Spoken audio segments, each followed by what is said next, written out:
Okay, Phillips, why you are here today and what's going on behind you? You don't need me to tell you that Imran Khan is the first honest leader since the time of Jinnah. 5 years ago, 2019, Imran Khan addressed the United Nations General Assembly.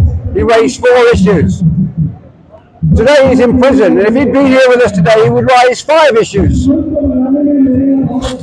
5 years ago, they were not dropping tons and tons of bombs on Gaza, and it was not top of the political agenda. But if he was here today, he would be speaking out for Palestine and for Gaza right now.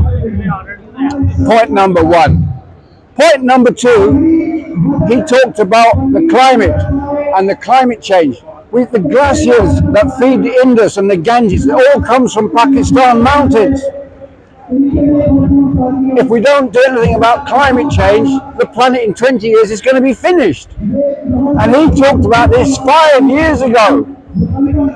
Point number three, he said that half of Pakistan's foreign exchange goes to pay interest payments on their loans.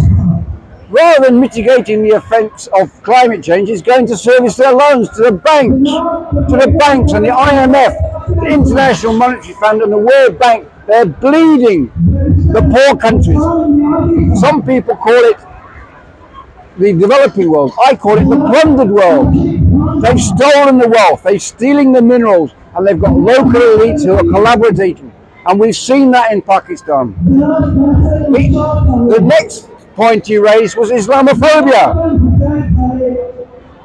The greatest suicide bombers ever were Hindus. They were Tamil tigers. Nobody says a Hindu, oh, there goes a terrorist. When the Japanese had suicide kamikaze pilots, nobody goes, oh, we don't like the Japanese because they were suiciders, they committed suicide.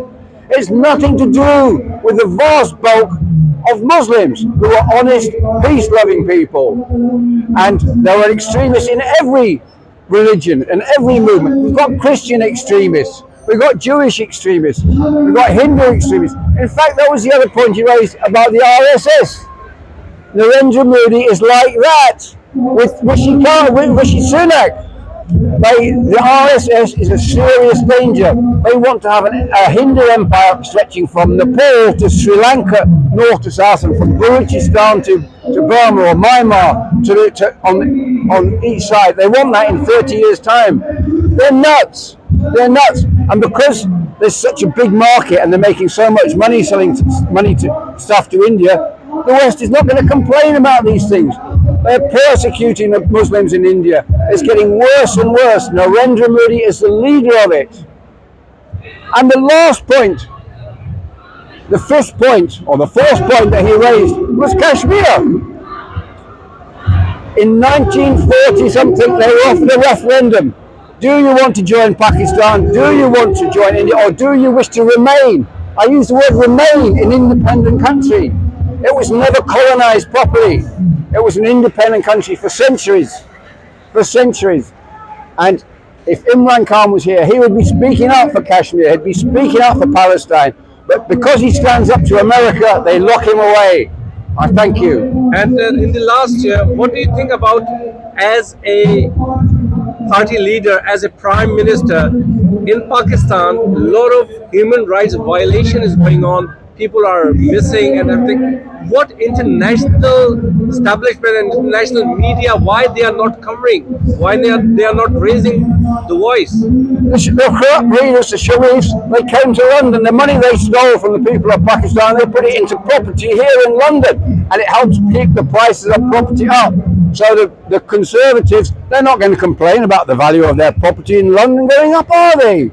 All the money that's laundered through London, it all keeps prices of housing up. And there's a terrible housing crisis in this country because of the ridiculous house prices. And it's corrupt money from countries like Pakistan that has contributed to that. So you think it's all about behind is money and power. Power. Thank you very much.